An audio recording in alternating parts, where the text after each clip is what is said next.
2 paper bags of gasoline, and a severely depressed psychiatric patient. These were the only ingredients it took to spark a national tragedy.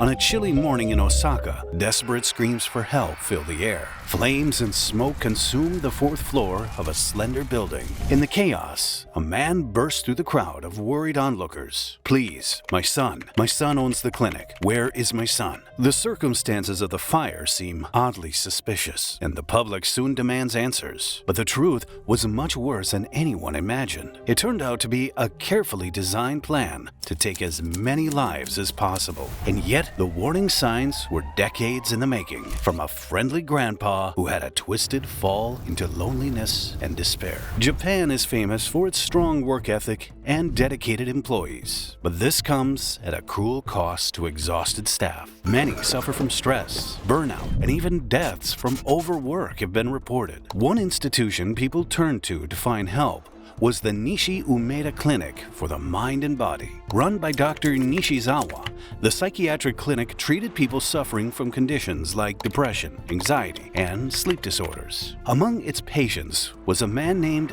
Morio Tanimoto. By 2021, he'd been seeing a therapist for several years as he tried to rebuild his life. From the outside, he was a friendly man and well-liked by staff, when in reality, he was grappling with inner demons that drove him to sadistic thoughts. This may have been common for the clinic's patients, but in Morio's case, his mental decline caused a thirst for vengeance no one could have predicted. And what's more unexpected is that his beginnings were far from the usual story of a mass murderer. Morio was born into a family of steel and metal workers. They owned a factory in Osaka, and as a child, he dreamed of running the business one day. By his 30s, he had dedicated the past 10 years to the business, was married with 2 kids, and expected to inherit the company. So when his father died, it was a shock when the factory passed to his brother instead. Feeling rejected and betrayed, Morio developed a deep grudge. 10 years later, Morio was struggling to find work. So he went back to what he knew best and got a job working in a metal factory. The owners described him as low-key and basically a good person. But Morio had a tendency to isolate himself. I've never heard of him having friends or acquaintances. He had no relationships with other employees outside of work. He also couldn't handle criticism and became angry if managers pointed out an error in his work. And fate was about to deal a new blow that would have dire consequences on his mental health. Morio's marriage was deteriorating, but the family was his only source of social interaction. So when he got a divorce and his family left the home, it triggered a downward spiral that he couldn't recover from. After several years of drifting without purpose, he vanished. After he depleted his savings, Morio prioritized getting his family back over finding work. But his ex-wife rejected him. "You're spiraling. I can't be with you." The final act destroyed Morio. For the next year, he gambled away his only source of income, the rent from the house he inherited from his father. Then, one day, his eldest son gave him a surprise invitation to have dinner with the family. But none of the family had a clue what Morio was really planning. So when he turned up at the front door, it was with a strange look on his face and a bag full of kitchen knives. Unaware of the danger, the family had dinner and laughed at old memories. So Morio couldn't bring himself to go through with his plan. But as the sun rose, something snapped inside Morio. He suddenly pulled a kitchen knife from his bag and brutally aimed for his son's head. Fortunately, the son managed to fight him off until police arrived and found the pair covered in blood. The courts believed rehabilitation was possible for Morio if he built new relationships, so he only faced a 4-year sentence due to his poor mental state. Did he realize his mistake, or had he declined so far into insanity that he justified his actions? Either way, Morio entered 2017 with no progress on any front. But it was around this time that he started going to Nishi Umeda Clinic. At first, Morio went there because he felt lethargic and had insomnia. However, he'd returned to the clinic over 100 times in the next few years. The average person might think of the visits as a positive step toward finding peace, but his only relationships were with the people at the clinic. And with such limited social contact, he developed an unhealthy emotional attachment to them. It's even possible that he depended on the appointments to maintain his sanity. After 4 years of therapy, Morio was still in the same predicament as when he first started treatment. He couldn't find a job, so was alienated from society, and his financial situation had become untenable. According to records, he had no savings left and hadn't received a regular wage since he worked at the metal factory. As if this wasn't enough to trouble the delicate mental condition, his stress and anxiety only worsened when the global pandemic struck, and it also increased his isolation. So with no way out of poverty and loneliness, his thoughts entered a dark place. From being hopeful, he was now desperate and angry, and wrote a note containing the words psychosomatic clinic and netayashi, the Japanese word for eradication. Morio had already tried to take his own life and bring people he loved with him when he attacked his son a decade earlier. However, his family was long gone, so he started planning another grand finale for his life. This time, as the only form of emotional connection he had left, it was the unfortunate patients and staff of the Nishi Umeda Clinic who'd be caught up in his plan. Morio began taking notes on his phone during his appointments to the clinic. At first, he observed the restaurants, shops, and other businesses above and below the practice that took up the entire 4th floor. But a few months later, it progressed to staking out the clinic on Thursdays and Fridays. During these sessions, he meticulously observed staff movements in and out and was particularly interested in understanding when Dr. Nishizawa would be inside. Morio also focused on learning which sessions attracted the most people and identified Friday morning as the busiest period for the clinic. Its weekly open counseling sessions usually had around 25 attendees, and in August, he switched appointments to match with these sessions so he could carry out reconnaissance. But he didn't only choose the Friday sessions because they were the busiest. The patients who attended the open sessions were part of a rework program that helped people who couldn't work due to mental health issues.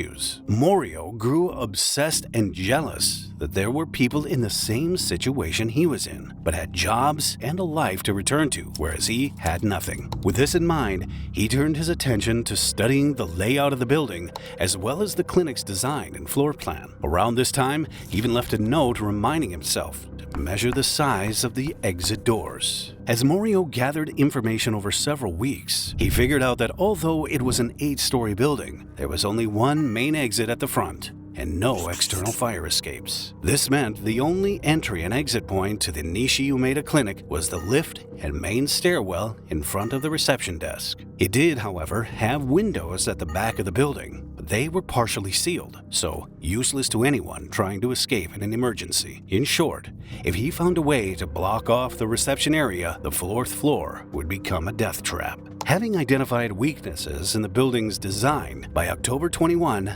Morio posted disturbing comments on social media. "I want to be noticed, at least, when I die. What is the worst heinous crime in Japanese history?" These should have served as a warning to authorities who were aware of his violent past and terrible living circumstances. However, for whatever reason, the troubling signs went under the radar. So instead of an intervention, Morio was free to look up criminal psychology and research papers on murder, mass murder, and arson cases in Japan and overseas. This may have been when he came across the Kyoto Animation Arson Attack, which was one of the worst mass killings in recent Japanese memory. The studio was a massive contributor to Japanese popular culture, and the attack lives on in the memories of shocked fans who mourn the loss of some of Japan's most talented animators. The person who committed the attack was also mentally unwell and blocked the entrance to the studio. This was something Morio surely took inspiration from, because in the following weeks, he began making preparations for a deadly attack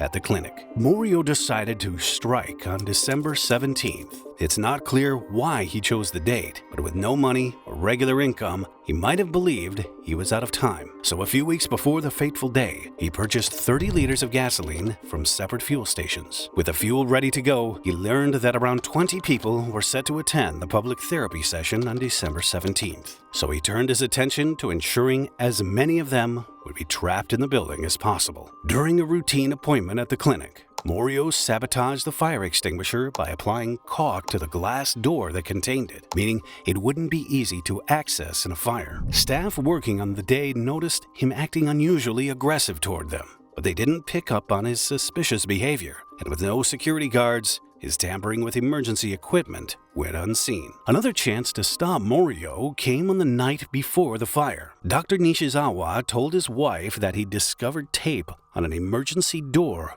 when he was closing the clinic. But rather than reporting the incident, he simply removed the tape and evidently didn't think anything more of it. Had he looked at the security camera footage, he would have seen a man tampering with the emergency exit, which was Morio. And perhaps this could have led to the clinic, or police for that matter, to discovering just how badly his patient needed urgent care. But neither of these things happened. Instead, Morio went home with 2 notes written on his phone: "Must confirm lighter works," and "Have to bring knife." From this final reminder, we can only assume he wanted a backup plan. One way or another, he was going to get what he intended that day, even if he had to fight to the death to make sure.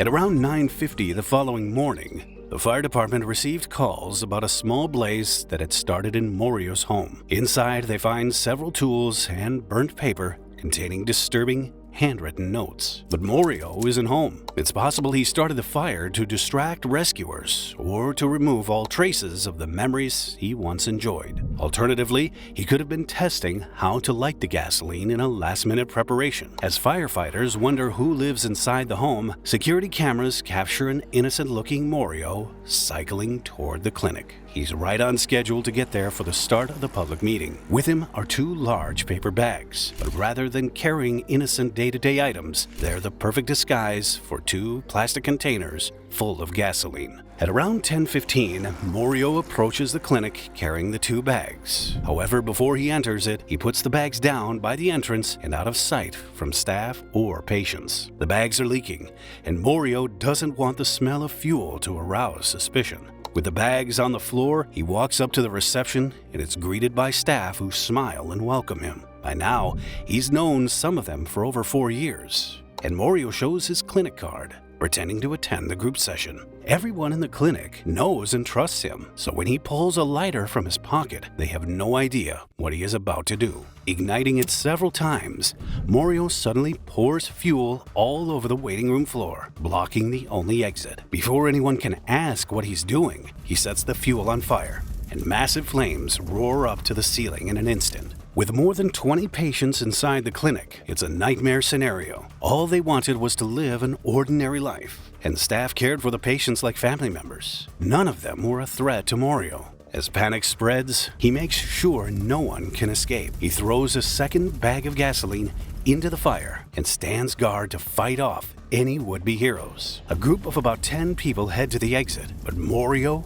pushes them back. As the blaze consumes the 4th floor, they run away from the fire to find another exit, but they're trapped and can only wait to meet a horrible end. Shortly after, security footage shows a desperate man trying to get to the exit, but Morio runs through scorching flames to stop him from leaving. This is the last thing cameras capture before the fire grows and the recording stops. An army of emergency vehicles arrive shortly afterward and manage to contain the blaze within 30 minutes. Now rescuers can enter the building and, ironically, the first person they find is Morio lying unconscious in the reception area. Alongside his driver's license and barely any cash, rescuers find 2 cans of tear gas, a knife, and a lighter in his possession. As for everyone else, rescuers find them packed closely together in the furthest room from the fire. For now, the priority is saving lives, but each lifeless body that is found fuels fears that the majority, if not everyone inside, has inhaled toxic fumes. While paramedics provide what they can, firefighters realize that Morio had help. The building itself played the role of an unwitting accomplice. It was 40 years old and built before modern fire regulations came into effect. This meant no sprinklers or smoke extraction system. It wasn't made out of fire-resistant materials, and the emergency exits weren't clearly marked by modern standards. All these factors meant an intense fire filled the clinic with carbon monoxide, reaching scorching temperatures within seconds of the fuel igniting, and ultimately suffocating those trapped inside.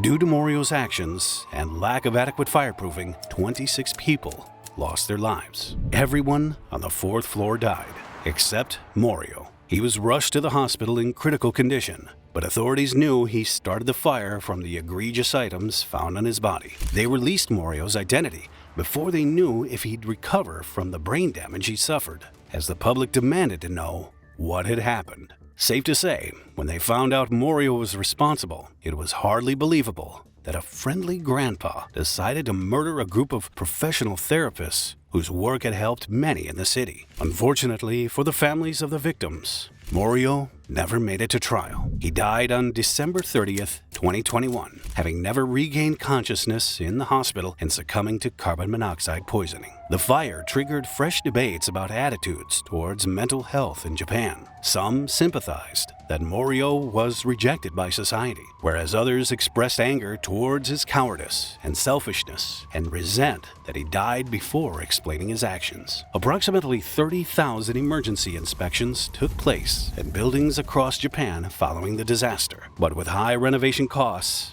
it's unclear how many have had their safety improved in the years since. Watch this episode next if you found this video interesting. Please add a like and leave a comment if you want to support the channel.